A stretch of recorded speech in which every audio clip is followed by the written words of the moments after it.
இப்போது புதிய அறிமுகம் ஆச்சி ஹோட்டல் சாம்பார் 50 கிராம் ரூபாய் 20 மட்டுமே. பெங்களூரு விமான நிலையத்தில் சாக்லேட் பாக்கெட்டில் போதைப் பொருள் கடத்தியதாக பயணி ஒருவரை போலீசார் கைது செய்தனர்.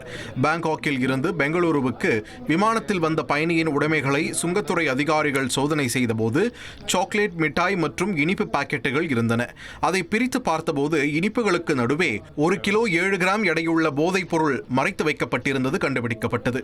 4,25,000 ரூபாய் மதிப்பிலான போதைப் பொருளை பறிமுதல் செய்த அதிகாரிகள் அந்த பயணியை கைது செய்தனர். What a beautiful गांजा नहीं चरस. अब ये भी निकालना है क्या इसमें से? और क्या बाकी शुगर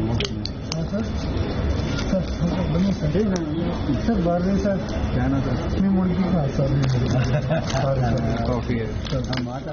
இப்போது புதிய அறிமுகம் ஆச்சி ஹோட்டல் சாம்பார் 50 கிராம் ரூபாய் 20 மட்டுமே.